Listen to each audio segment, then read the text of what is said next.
स्वागत है आप सबका आपके अपने YouTube channel sure competition success पर। और आज हम पढ़ने वाले हैं NCERT क्लास 6 की सब्जेक्ट ज्योग्राफी। इसका जो चैप्टर नंबर 5 है जिसका कि नाम है पृथ्वी के परिमंडल। इस चैप्टर को आज हम डिटेल से पढ़ने वाले हैं। चैप्टर की हम शुरुआत करें उससे पहले आप लोगों से अनुरोध है कि अगर आप हमारे इस चैनल पर नए हैं तो अभी के अभी चैनल को सब्सक्राइब करें। उसके बाद अगर आपको वीडियो पसंद आता है तो इसको जरूर से लाइक करें और अपने दोस्तों के पास भी शेयर करें। तो चलिए देखते हैं आज की जो हमारी क्लास है वो देखिए ज्योग्राफी का जो चैप्टर है जिसका कि नाम है पृथ्वी के परिमंडल। इस टॉपिक के अंतर्गत हम समझेंगे कि ये परिमंडल क्या है। जो हमारी पृथ्वी है, हम यहाँ पर जो जीवन जीते हैं वो वास्तव में ऐसा कौन सा कारण है जिसकी वजह से कि जो हमारी पृथ्वी है यहाँ पर जीवन संभव हो पाया। देखिए हमारी जो पृथ्वी है वो एक ग्रह है, तो पृथ्वी के अलावा भी अन्य बहुत सारे ग्रह हैं जिसके बारे में कि हमने पहले अपने टॉपिक के अंदर पढ़ा था। तो ऐसी कौन सी परिस्थितियां यहाँ पर बनी हुई है कि जिसकी वजह से इस पृथ्वी पर जीवन पाया जाता है जो कि अन्य ग्रहों के ऊपर उपलब्ध नहीं है। तो देखिए ये अभी तक शोध का विषय है। वैज्ञानिक इसमें लगे हुए हैं इस चीज को खोजने में, क्या कोई पृथ्वी की तरह कोई अन्य ग्रह भी है जिसके ऊपर की जीवन पाया जाता है। तो पृथ्वी के अगर संदर्भ में बात करें तो यहां पर ऐसी कौन कौन सी चीजें हैं जिसकी वजह से यहां पर जीवन की जो संभावनाएं हैं वो पनप पाई। तो देखिए आप सब लोगों को पता है कि जीवन को जीने के लिए जिन जिन चीजों की आवश्यकता पड़ती है हमें, वो सब क्या है हमारी पृथ्वी के ऊपर विद्यमान है। जैसे कि अगर बात करें तो देखिए पृथ्वी पर क्या है, यहां पर वायु है, जल है, उसके अलावा देखिए यहां पर भूमि है जिसे हम सतह बोलते हैं।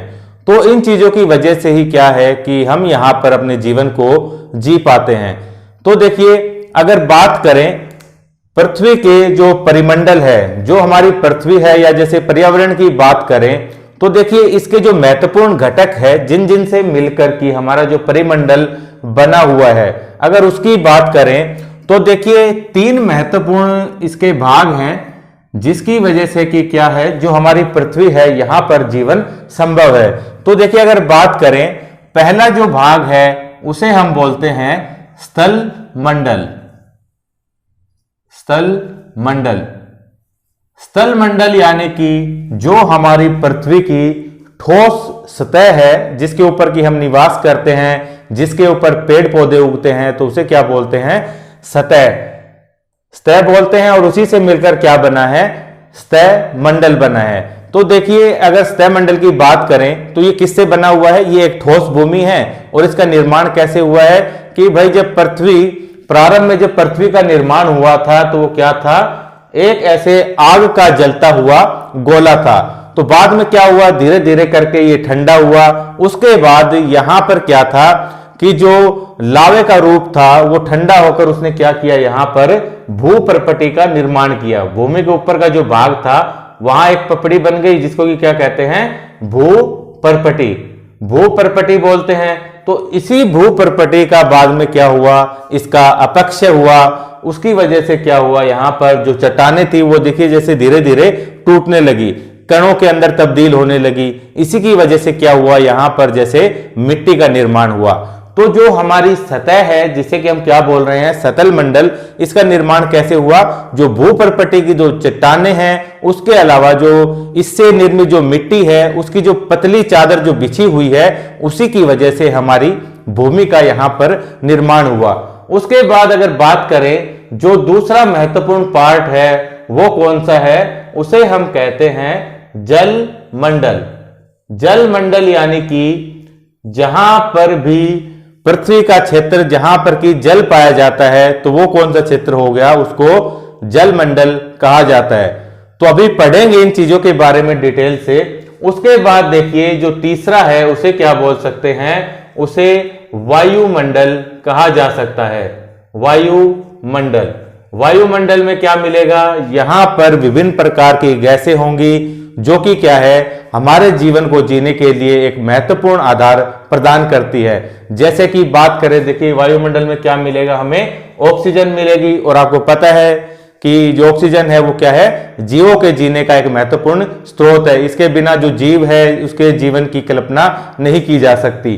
तो जो जहां पर ऑक्सीजन या फिर अन्य प्रकार की गैसें पाई जाएगी, वैसे मंडल को क्या बोलेंगे, वायुमंडल कहा जाएगा। तो देखिए यहां पर यह बात आपको ध्यान रखनी है, जैसे कि स्थल मंडल है, इसको क्या कहते हैं, लिथोस्फीयर। लिथोस्फीयर है। ये जल मंडल है, इसको हाइड्रोस्फीयर कहा जाता है। उसी प्रकार से ये जो वायुमंडल है इसको एटमोस्फीयर कहा जाता है। तो ये चीजें आपको ध्यान रखनी है कि ये जो वर्ड है, जैसे कि लिथोस्फीयर, हाइड्रोस्फीयर, एटमॉस्फेयर, या फिर इसके अलावा एक बायोस्फीयर यानी कि जीवमंडल,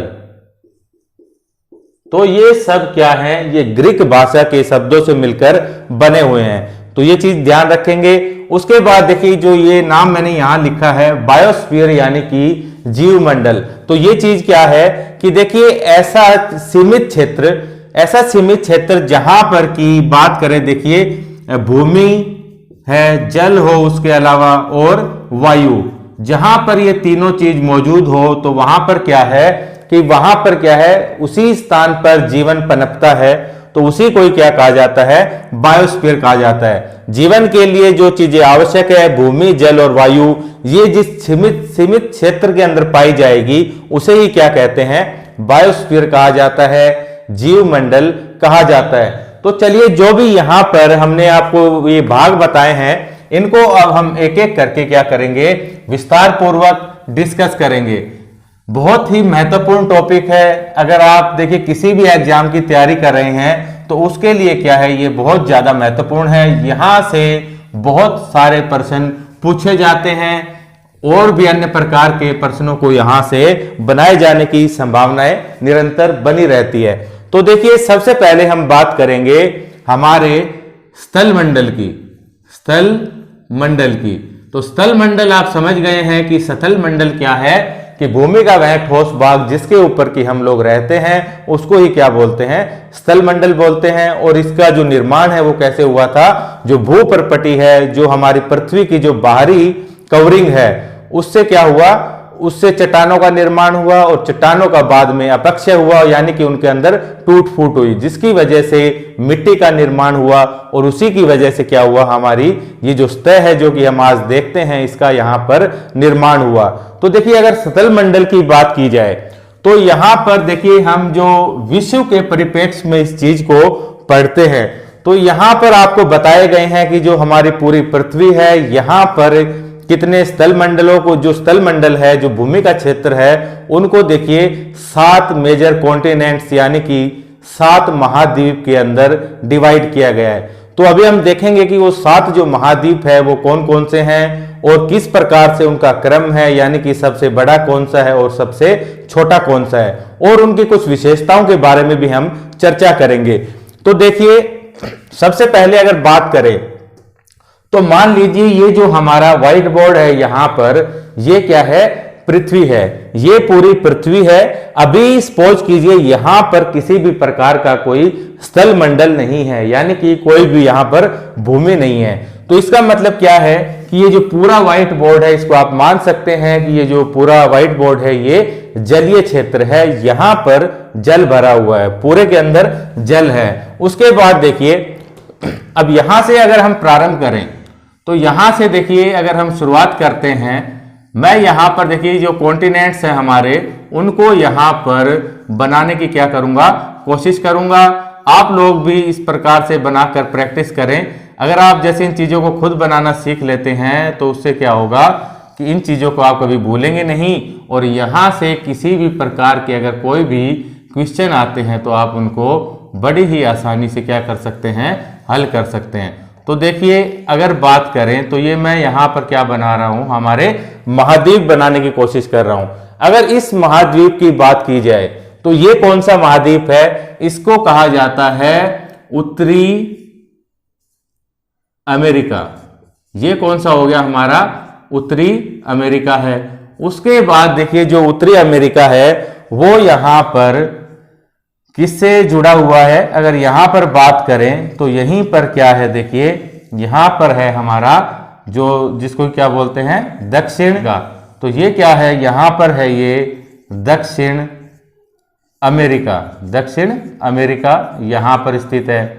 तो ये तो क्या हो गया, उत्तरी अमेरिका है, ये दक्षिणी अमेरिका है। उसके बाद देखिए 7 मैंने कॉन्टिनेंट बताए हैं। तो देखिए नंबर 1 तो कौन सा हो गया, उत्तरी अमेरिका। दूसरे की बात करें तो कौन सा है, दक्षिणी अमेरिका। उसके बाद हम यहां पर बढ़ते हैं।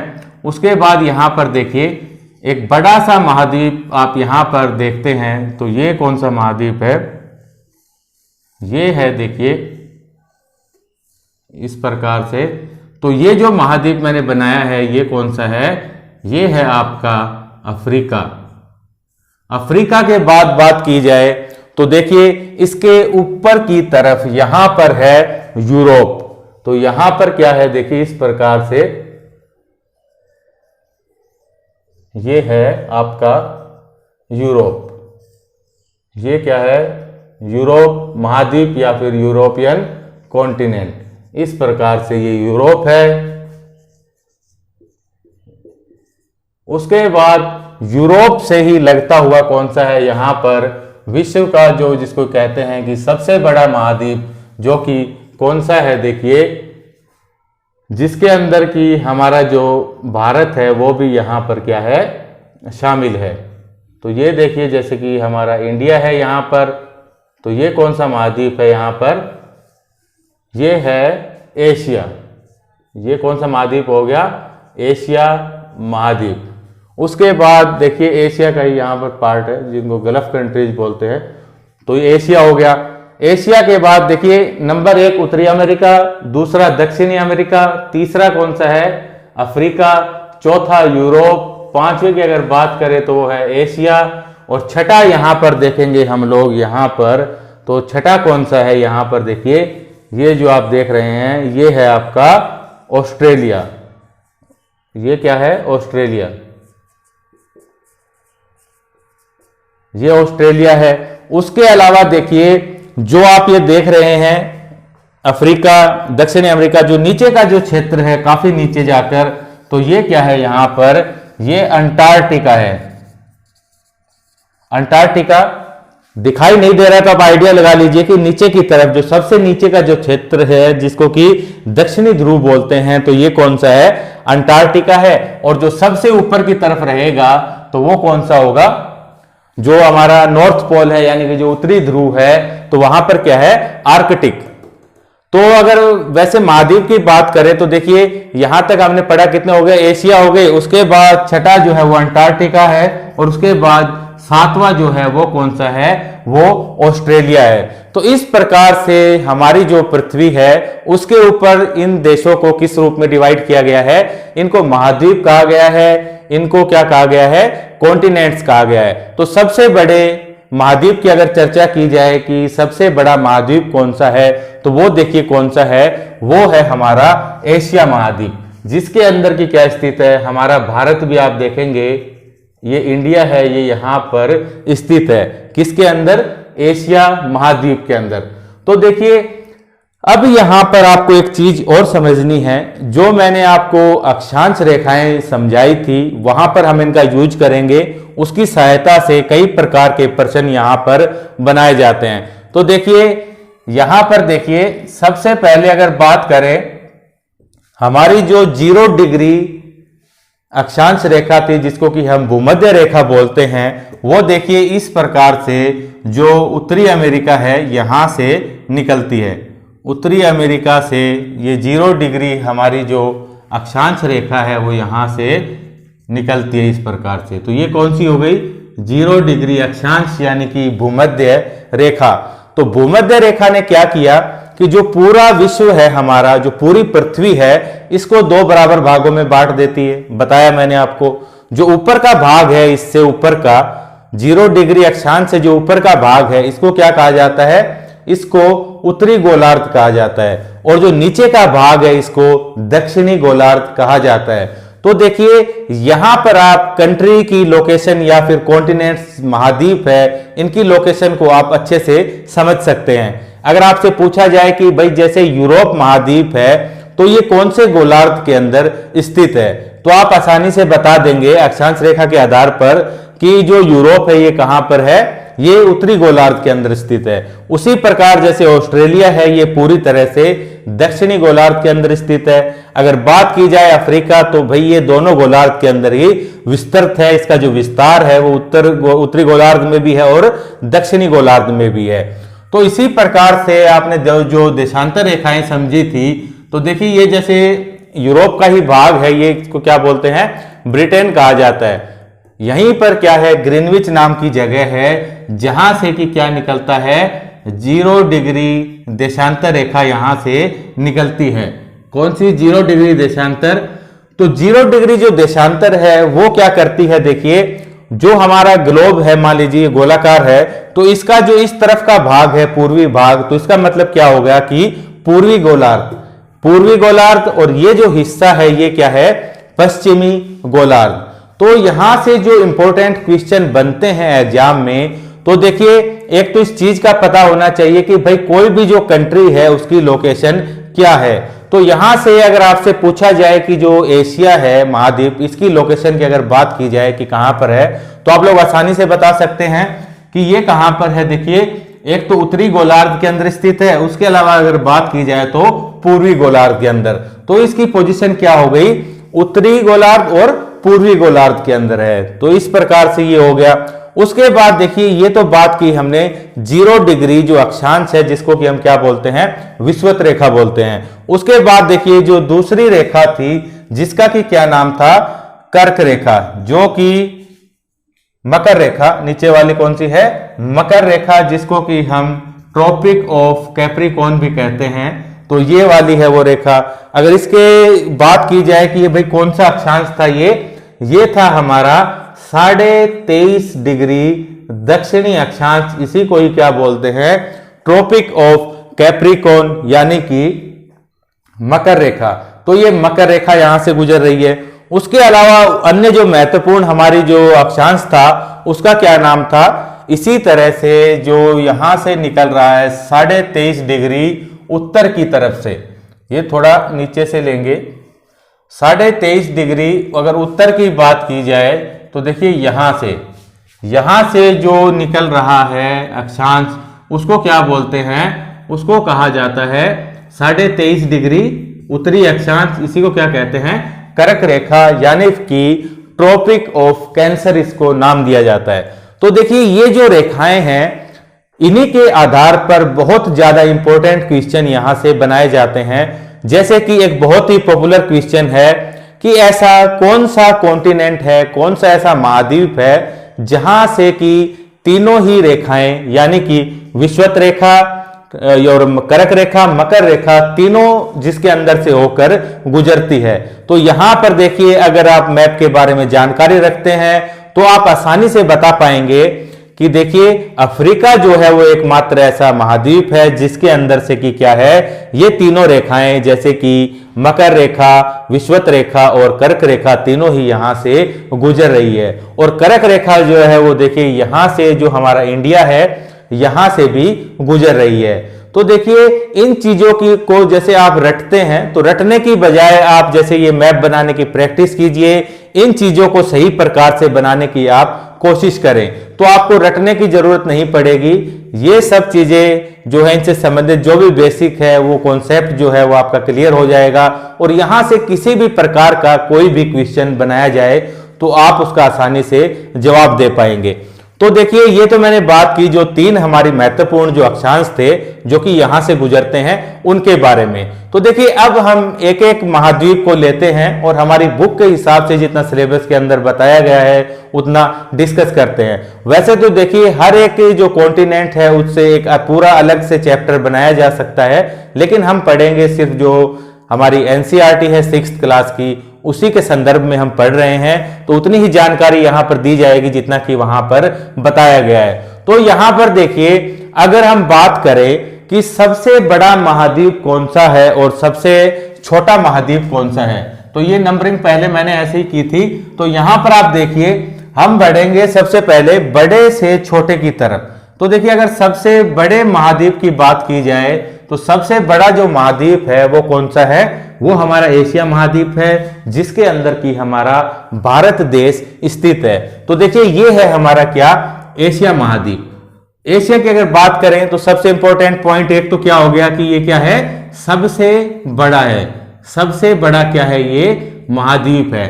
उसके अलावा देखिए यहां पर बताया गया है कि ये जो पूरा एशिया महाद्वीप है, तो देखिए इसकी जो पश्चिमी साइड कौन सी होगी, पश्चिम की तरफ, यानी कि इस तरफ। तो पश्चिम की तरफ क्या कहा गया है कि यहां पर क्या है, एक पर्वत स्थित है, पर्वत की श्रृंखला यहां पर है, जिसको कि क्या कहा जाता है, यूराल पर्वत कहा जाता है। यहां पर एक पर्वत है जिसका कि क्या नाम है, यूराल पर्वत श्रृंखला या फिर पर्वतमाला।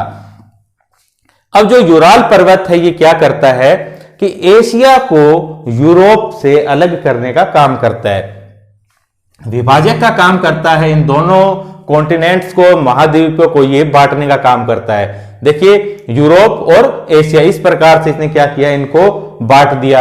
एक यहां पर ये इंपॉर्टेंट पॉइंट ये हो गया, पूछा जाए कि जो यूराल जो पर्वत श्रृंखला है वो कहां पर है, वो कहां पर हो गई, वो है एशिया के अंदर। और दूसरा देखिए यहां पर अगर इस प्रकार से बनाया जाए तो यहां पर क्या है, हमारा हिमालय हो गया, इस प्रकार से हिमालय है। उसके बाद देखिए आपसे पोजीशन भी पूछी जा सकती है, जैसे कि मैंने बताया यहां से क्या निकलती है, यहां से कर्क रेखा भी गुजरती है एशिया महाद्वीप से, ये भी क्या है, एक पॉइंट है। अगर ये आपसे पूछ ले भाई यूरोप के सापेक्ष में अगर एशिया की स्थिति पूछ ले कि कहां पर है, तो क्या बताएंगे, यूरोप के पूर्व की तरफ क्या है, एशिया है। उसी प्रकार अगर बात करें एशिया से इस तरफ यानी कि पश्चिमी तरफ कौन सा यहां पर कॉन्टिनेंट है, तो वो कौन सा है, यूरोप है। तो इस प्रकार से भी आपको ये चीजें ध्यान रखनी है। तो देखिए यहां पर महत्वपूर्ण क्या हो गया, क्या है, यूराल पर्वत है। और उसके अलावा देखिए ये जो दोनों महाद्वीप है, यूरोप और एशिया, अगर इनकी पूरे की इकट्ठे तौर पर बात की जाए, अगर इनकी एक साथ हम बात कर रहे हैं, तो यूरोप प्लस एशिया को मिलाकर क्या लिखा जा सकता है, यूरेशिया भी इसको कहा जा सकता है। यूरेशिया यानी कि यूरोप प्लस एशिया। तो ये चीज हो गई इसके बारे में, पहला जो कॉन्टिनेंट था। उसके बाद अगर बात करें जो दूसरा सबसे बड़ा कॉन्टिनेंट है वो कौन सा है, वो है अफ्रीका महाद्वीप। तो अफ्रीका महाद्वीप के बारे में देखिए, एक तो महत्वपूर्ण बिंदु यही हो गया कि यहां से तीनों मुख्य जो अक्षांश है वो यहां से होकर गुजरते हैं, भूमध्य रेखा, कर्क रेखा और मकर रेखा, तीनों। उसके अलावा देखिए ये क्या है, चारों तरफ से ये जो खाली जगह यहां पर बची हुई है, जैसा कि मैंने आपको बताया था, अगर इसको पूरी हम पृथ्वी माने तो ये तो स्थलखंड हो गए जितने भी ये महाद्वीप है। जो बाकी बचा हुआ जो खाली क्षेत्र है वो क्या है, पानी को दिखाता है, महासागरों को दिखाता है। तो देखिए अफ्रीका आप देखेंगे तो क्या है, ये चारों तरफ से पानी से घिरा हुआ है, पानी से चारों तरफ से कवर है, ये पानी से कवर है। उसके अलावा एक चीज आप और ध्यान रखें कि देखिए ऐसे कोई देश होंगे, जैसे मान लीजिए कोई देश यहां पर स्थित है, कोई यहां पर है, इसी प्रकार से ये देश यहां पर बने हुए हैं। तो ये जो देश हैं, जैसे कि ये वाला देश है, ये है, ये, तो ये क्या कर रहे हैं, इनकी देखिए क्या है, समुद्री सीमाएं हैं। यहां पर क्या है, समुद्र है, तो समुद्र के साथ क्या कर रहे हैं, ये अपनी सीमा शेयर कर रहे हैं। उसके अलावा देखिए जो अंदर के देश होंगे जिनका कि समुद्र से कोई संबंध नहीं है, तो उनको क्या कह दिया जाता है, स्थल अवरुद्ध देश कह देते हैं, या फिर land lock country, land lock country. तो देखिए आप जब मैप का अध्ययन करते हैं तो इस चीज का भी ख्याल रखें कि जब भी आप किसी देश के बारे में पढ़ें तो ये भी जानकारी रखें क्या वो कोई समुद्री तट है, उसका समुद्र के साथ वो सीमा बनाता है, या फिर वो जैसे अंदर का देश है स्थल से अवरुद्ध। देखिए चारों तरफ स्थल से अवरुद्ध है, लैंड लॉक है।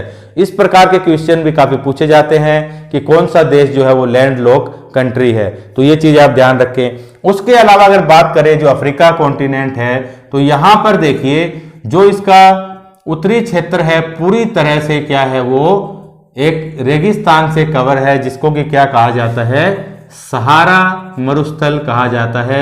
विश्व का सबसे ज्यादा गर्म मरुस्थल है सहारा मरुस्थल। और देखिए काफी बड़े भूभाग पर जो अफ्रीका के ये सहारा मरुस्थल फैला हुआ है, इसके बारे में ध्यान रखना है। उसके अलावा देखिए यहां से लॉन्गेस्ट रिवर की अगर बात करें, लॉन्गेस्ट यानी कि सबसे बड़ी, सबसे लंबी रिवर कौन सी है? नील नदी, या फिर जिसे हम क्या कहते हैं, नाइल रिवर। तो वो कहां पर है? अफ्रीका महाद्वीप के अंदर है। नदियों के विषय में देखिए ये क्वेश्चन बहुत बार पूछा जाता है, कोई भी परीक्षा हो, एसएससी की हो, वह यूपीएससी की हो, कोई भी हो, काफी बार इन नदियों से संबंधित क्वेश्चनों के अंदर ये आता है कि लॉन्गेस्ट रिवर कौन सी है, तो वो कौन सी है? नाइल रिवर है। उसके अलावा जो स्टूडेंट है वो कंफ्यूज करते हैं, वो किसके साथ? अमेजन जो नदी है, अमेजोन रिवर है, उसके साथ। देखिए जो अमेजोन रिवर है वो क्या है? वो है लार्जेस्ट रिवर है, यानी कि अगर पानी के आधार पर बात करें तो उसके अंदर जो पानी की जो क्षमता है, जो मात्रा है, वो क्या है? सर्वाधिक है, कह सकते हैं कि सबसे बड़ी रिवर। तो वो कौन सी है? वो अमेजोन है। यहां पर बात कर रहे हैं लॉन्गेस्ट रिवर की, जो कि कौन सी है?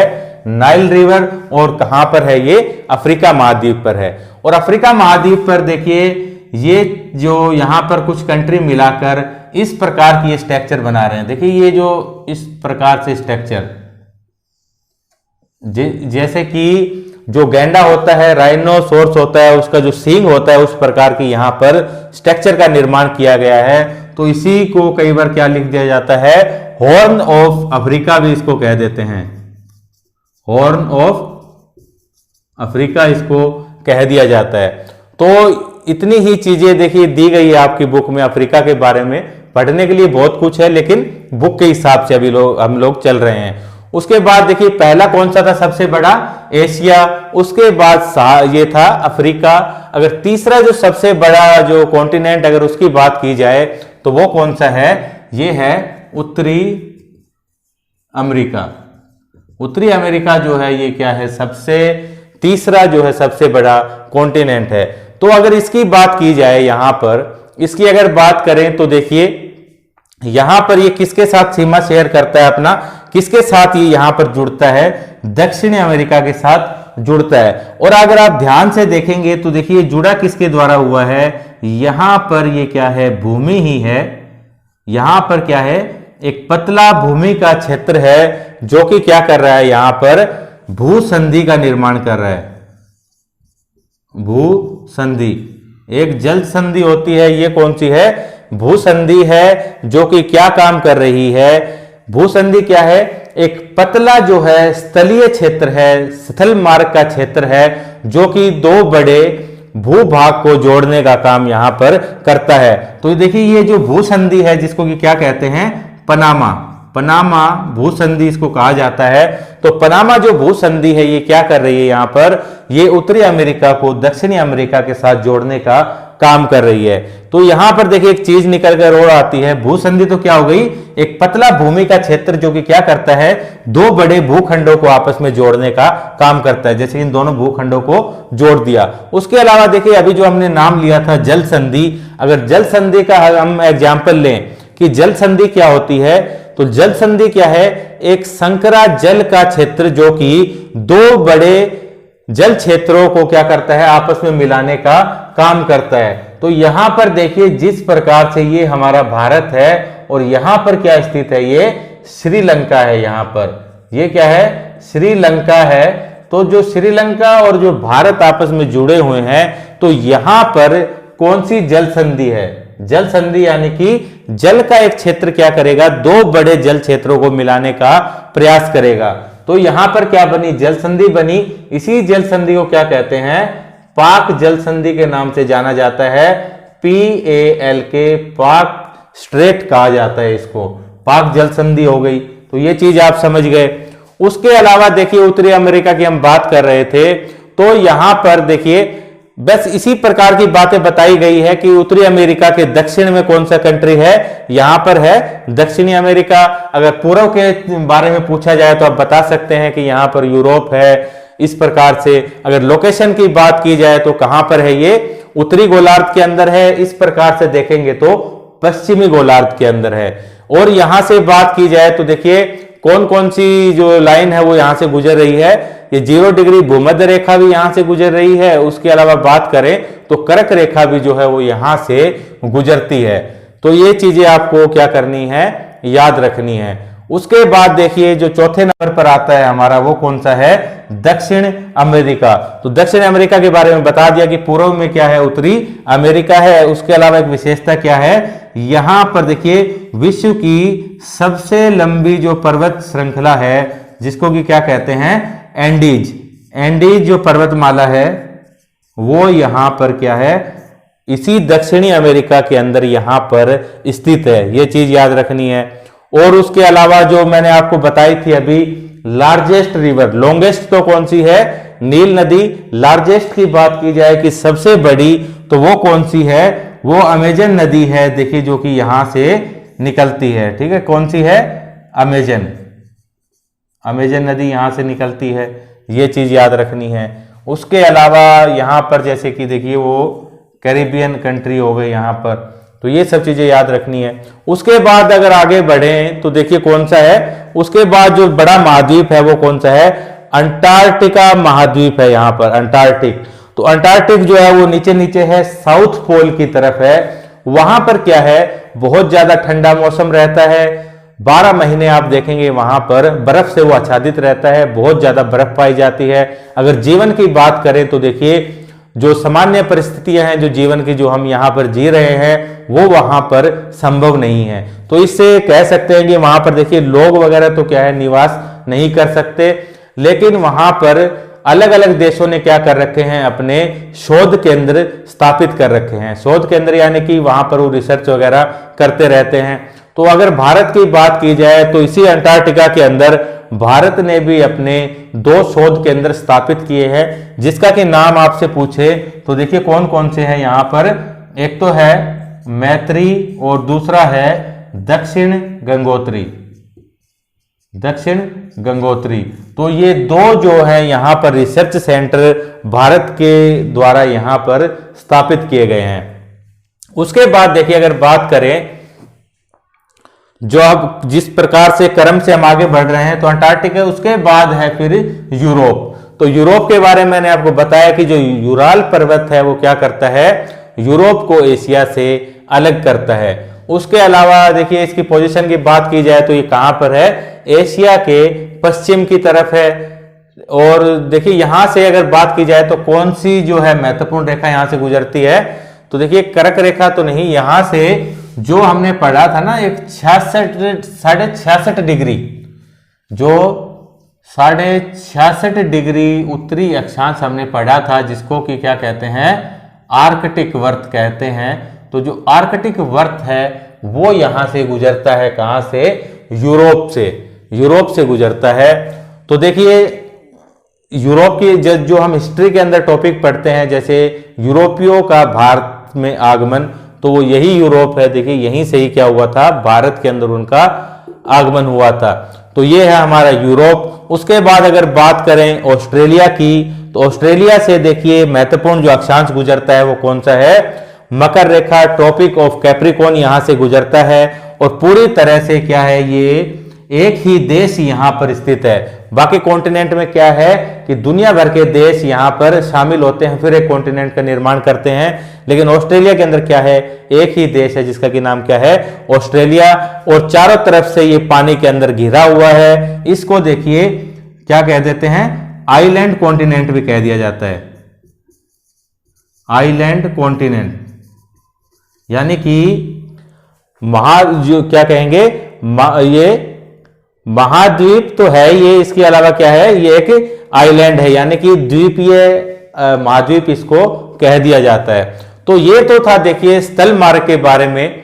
तो यहां पर ये चीजें आप मैप बनाने का प्रयास करें, उससे क्या ये चीज आपको लंबे समय तक याद रहेगी। तो ये स्थल मार्ग हुआ। उसके बाद अगर दूसरे पार्ट की हम बात करें, जिसका कि नाम क्या था, जिसको कि जलमंडल कहा गया था, जलमंडल। जलमंडल में देखिए जलमंडल का जो टॉपिक है, इसके अंदर भी इस भूमि के क्षेत्र को छोड़कर जितने यहां पर महासागर है उनके बारे में ही चर्चा की गई है। तो देखिए अगर महासागर की बात करें तो ये जो हिस्सा आप देख रहे हैं, यहां पर कौन सा ये महासागर है, ये है प्रशांत महासागर, प्रशांत महासागर यानी कि पैसिफिक, पैसिफिक ओशियन इसको बोलते हैं। पैसिफिक ओशियन, अगर देखिए हमारी भूमि क्या है, एकदम गोल है, हमारी जो पृथ्वी है वो एकदम गोल है, तो यही जो प्रशांत महासागर है, जब इसको हम गोल करेंगे तो यहां भी क्या है, ये भी यहां पर पैसिफिक ओशियन यानी कि प्रशांत महासागर ही है। ये भी क्या हो गया, प्रशांत महासागर है, ये याद रखना है, प्रशांत महासागर। उसके बाद देखिए अन्य कौन कौन से महासागर है, तो ये तो हमारा हो गया प्रशांत महासागर। उसके बाद जो बड़ा महासागर है इसके बाद दूसरे नंबर का, वो है यहां पर, जिसका कि क्या नाम है, अटलांटिक महासागर। तो ये कौन सा है, अटलांटिक महासागर। उसके बाद देखिए, उसके बाद नंबर आता है यहां पर जो हमारा इंडिया है, यहां पर देखिए इसके इंडिया के पश्चिम की तरफ आप देखेंगे तो यहां पर क्या है, अरब सागर। उसके बाद पूर्व की तरफ बात की जाए तो यहां पर क्या है, बंगाल की खाड़ी है। और नीचे की तरफ आप देखेंगे तो आपको एक महासागर दिखाई देगा, जिसका कि क्या नाम है, उसको हिंद महासागर कहा जाता है, यानी कि इंडियन ओशियन।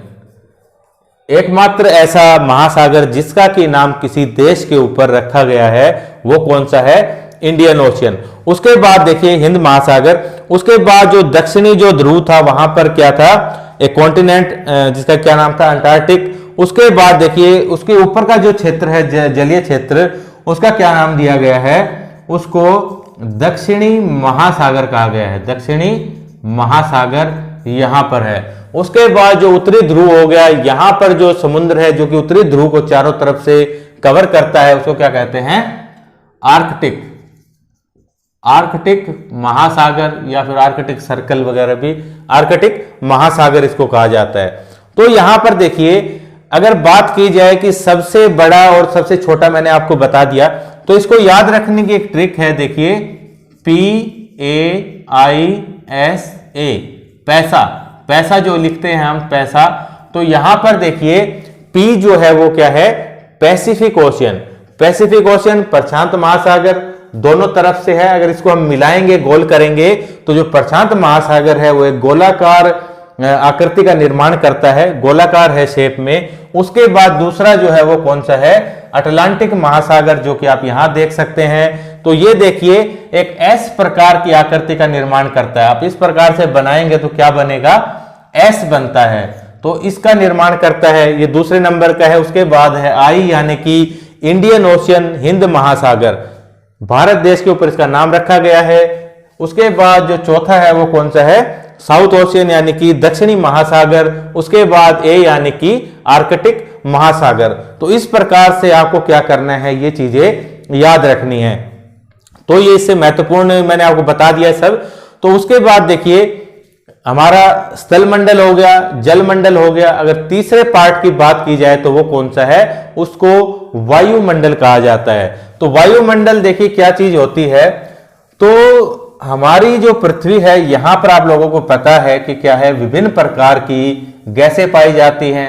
अगर गैसों की बात करें तो देखिए सबसे अधिक मात्रा में जो गैस पाई जाती है वो कौन सी पाई जाती है, नाइट्रोजन होती है। नाइट्रोजन के बाद दूसरे नंबर पर कौन सी है, ऑक्सीजन पाई जाती है। और ऑक्सीजन के बारे में आप लोगों को पता है कि भाई जीवन को जीने के लिए क्या है, ऑक्सीजन बहुत ज्यादा आवश्यक है।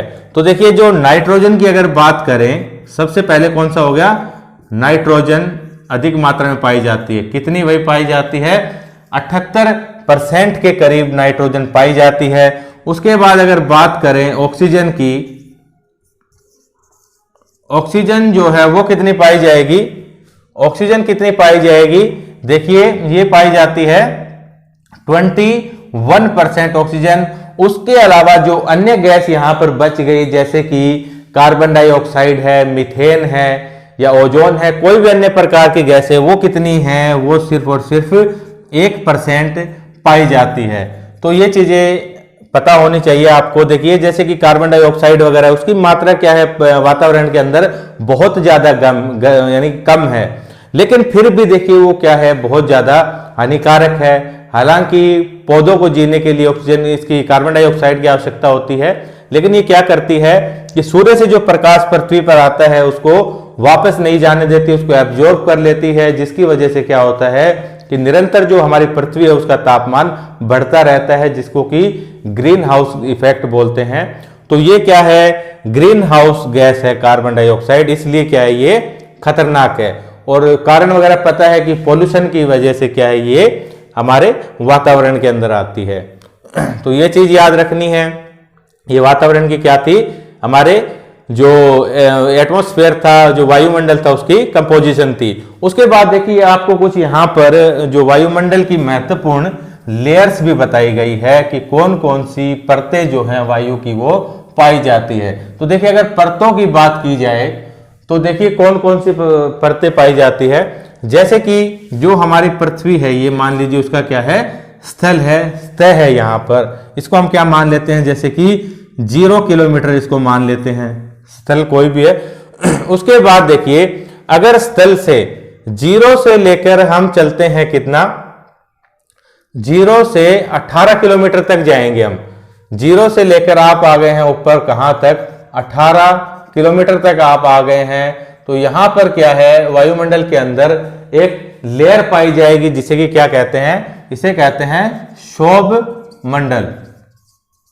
क्षोभ मंडल इसको कहा जाता है। उसके बाद आप आगे बढ़ेंगे, देखिए 18 से आप चलेंगे यहां पर मान लीजिए 50 किलोमीटर तक, 50 किलोमीटर तक आप आगे जाएंगे तो यहां पर एक और परत पाई जाएगी जिसे कि समताप मंडल कहा जाता है। ये कौन सी हो गई, समताप मंडल हो गई। समताप मंडल में ही क्या है, यहीं पर ओजोन लेयर का नाम सुना होगा आपने। तो ओजोन जो परत है वो कहां पर पाई जाती है, समताप मंडल के अंदर पाई जाती है। इसके बाद अगर आप और ऊपर बढ़ते हैं 50 से लेकर लगभग 88 किलोमीटर तक, तो यहां पर भी क्या है, एक अन्य लेयर पाई जाएगी जिसे कि मध्य मंडल कहा गया है, मध्य मंडल।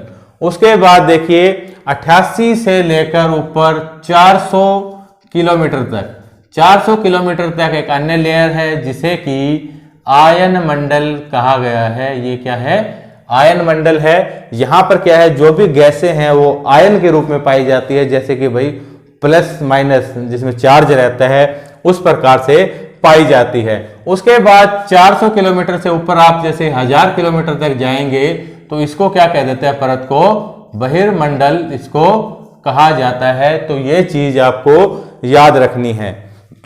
तो ये चीजें हैं, ये लेयर मैंने आपको बताई वायुमंडल की, तो ये चीजें आपको याद रखनी है। तो देखिए ये जो वायुमंडल हमने पढ़ा, जल मंडल पढ़ा, स्थल मंडल पढ़ा, तो इनका देखिए क्या है, जब ये तीनों इकट्ठे मिलकर जहां पर जीवन जीने की जैसे संभावनाएं उत्पन्न करते हैं, या क्या संभावना क्या, यानी कि पूरी तरह से जो जीवन है वो इन तीनों की वजह से ही पाया जाता है। तो इन तीनों का जो सम्मिलित रूप है, जो सीमित क्षेत्र है, उसको क्या कहा जाता है, उसको बायोस्फीयर कहा जाता है। बायोस्फीयर यानी कि जैव मंडल इसको कहा जाता है। तो जैव मंडल में आपको पता है कि भाई एक छोटे से बैक्टीरिया से लेकर बड़े से बड़ा यानी कि कोई जानवर है, एनिमल है, प्लांट्स वगैरह हैं, ये सब क्या करते हैं, यहाँ पर अपनी लाइफ को सरवाइव करते हैं चीजों की मदद से। तो ये चीज याद रखनी है। इसके अलावा देखिए एक चीज मैंने बताई नहीं है आपको, यहाँ पर एक चीज बताई गई थी जैसे कि माउंट एवरेस्ट के बारे में। तो यहाँ पर देखिए जो भारत है, इसके साथ ही जो भारत का पड़ोसी देश है यहाँ पर नेपाल, तो यहीं पर क्या है, विश्व की सबसे ऊंची पर्वत चोटी, सबसे ऊंचा पर्वत जिसका कि क्या नाम है, माउंट एवरेस्ट जो है वो यहां पर क्या है, स्थित है। अगर माउंट एवरेस्ट की हम बात करें ऊंचाई की तो कितनी है, देखिए 8848 जो है मीटर इसकी ऊंचाई है, 8848। अभी हाल ही में देखिए इसकी ऊंचाई फिर से मापी गई थी तो कितनी आई, दोबारा से 8848 मीटर आई। तो देखिए अगर बात करें कि ये जो हमारी सबसे ऊंची पर्वत चोटी है माउंट एवरेस्ट, जो कि हिमालय पर्वत का भाग है, तो यहां पर सबसे पहले कौन गया था, तो सबसे पहले देखिए दो व्यक्ति थे, एक का नाम था एडमंड हिलेरी और दूसरा तेंजिंग नोर्गे शेरपा, जो कि कहां के थे, भारत के। और जो एडमंड हिलेरी मैंने आपको बताया ये कहां से थे, न्यूजीलैंड से। तो ये दोनों ऐसे व्यक्ति थे जो कि पहली बार इस माउंट एवरेस्ट पर गए थे। और कब की बात है, वो 1593 के अंदर यहां पर गए थे। अब ये दोनों क्या थे भाई, पुरुष है, मेल है। अगर फीमेल की बात की जाए कि पहली महिला कौन सी थी जो कि माउंट एवरेस्ट पर चढ़ी थी, तो वो देखिए कौन थी, जापान की एक महिला थी, जापानी महिला थी, जिसका क्या नाम था, जुंको ताबेई।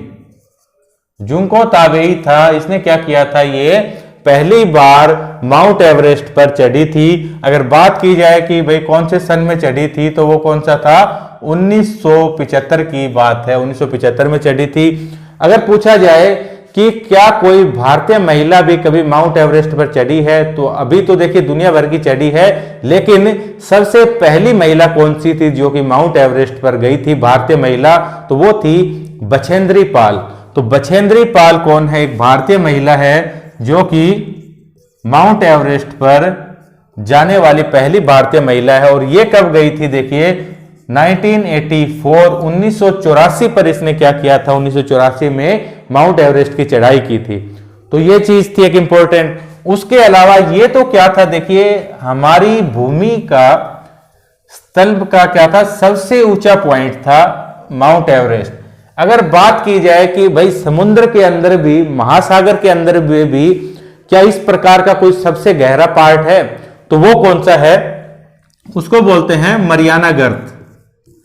मरियाना गर्त यानी कि मरियाना ट्रेंच, मरियाना ट्रेंच इसको बोलते हैं। और ये कहां पर है, ये जो हमारा देखिए पैसिफिक ओशियन है, जो थोड़ी देर पहले हमने बनाया था, यहां से लेकर क्या था, यहां तक प्रशांत महासागर, जैसे गोल है ना पृथ्वी, अगर इसको गोल करेंगे तो यही हिस्सा पीछे जुड़ जाएगा।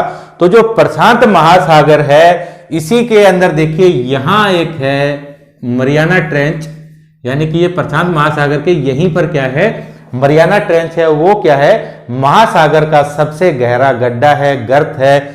और अगर उसकी गहराई की बात की जाए तो देखिए वो कितना है, 11,022 मीटर उसकी गहराई है मरियाना ट्रेंच की। अब यहां पर सवाल ये उठता है कि ये जो हमने जैसे ऊंचाई मापी माउंट एवरेस्ट की, या फिर मरियाना ट्रेंच है, इसकी गहराई नापी, तो इन सब चीजों का बेस क्या है, इसकी जो ऊंचाई मापने की जो शुरुआत है जैसे माउंट एवरेस्ट की, वो कहां से की जाती है, तो देखिए ये कहां से करते हैं।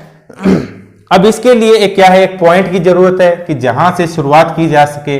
तो ऐसा पॉइंट कहां पर मिलेगा, वो मिलेगा हमारे महासागर में। महासागर में क्या है कि जो पानी का लेवल है, देखिए वो क्या है, हर जगह पर बराबर है। तो उसी चीज को हम जीरो मानकर, आधार मानकर, वहीं से ही क्या करते हैं, ऊंचाई मापने का कार्य प्रारंभ करते हैं। जैसे कि मान लीजिए भाई आप किसी भी किस्म का इस प्रकार से कोई बर्तन है, एक तो बिल्कुल सीधा होता है, ये सीधा ना होकर इस प्रकार से है। अगर आप इसमें पानी भरेंगे तो पानी का क्या है, ऊपर का जो लेवल है वो हर जगह बराबर रहेगा। हालांकि देखिए यहां पर ज्यादा है गहराई, यहां पर कम है, लेकिन अगर लेवल की बात करें तो ये कितना रहेगा, हमेशा सेम रहेगा, हर जगह बराबर रहेगा। तो इसी को ही जीरो मानकर क्या किया जाता है, यहीं से ही ऊंचाई और जो निचाई है किसी भी चीज की, वो मेजर की जाती है।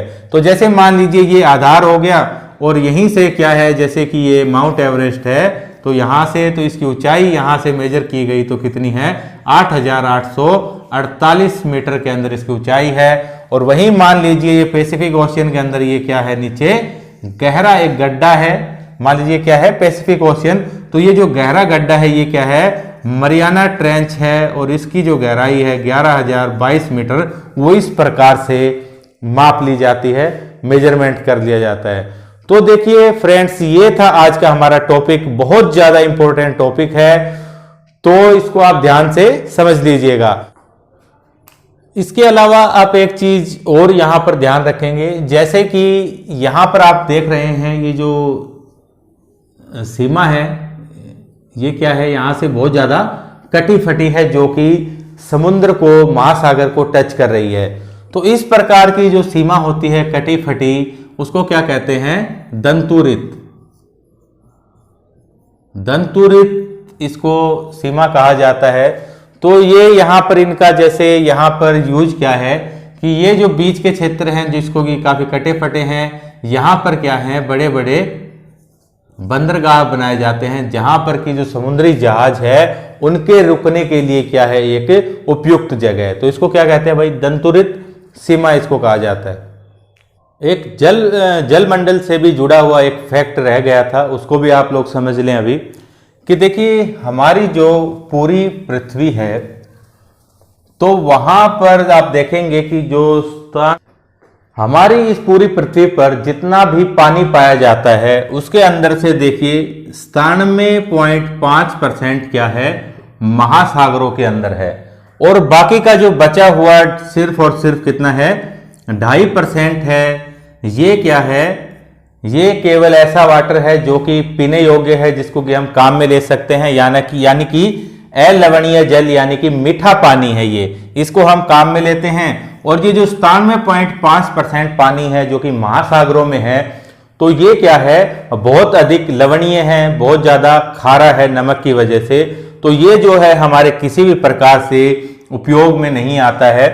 तो इसलिए हम कह सकते हैं कि देखिए इतना ज्यादा पानी होने के बाद भी हम लोग क्या करते हैं, पानी की कमी को महसूस करते हैं। अब ये जो 2.5% है, ये भी क्या है, इसका एक जो बड़ा हिस्सा है वो आप लोग देख सकते हैं, जैसे कि हिमालय या फिर कोई ऊंची चोटियां हैं, पर्वत चोटियां, यहां पर बर्फ वगैरह के रूप में है, बर्फ वगैरह के रूप में जमा हुआ है। तो वास्तव में जो हमारे काम के योग्य जो पानी बचता है वो बहुत ही कम बचता है, इसीलिए क्या है, हम पानी की कमी को महसूस करते हैं। तो ये चीज भी आप ऐड कर लेना। इसके अलावा देखिए अन्य कुछ रह तो नहीं गया है, मेरे ख्याल से पूरा टॉपिक यहां पर हो गया है कवर।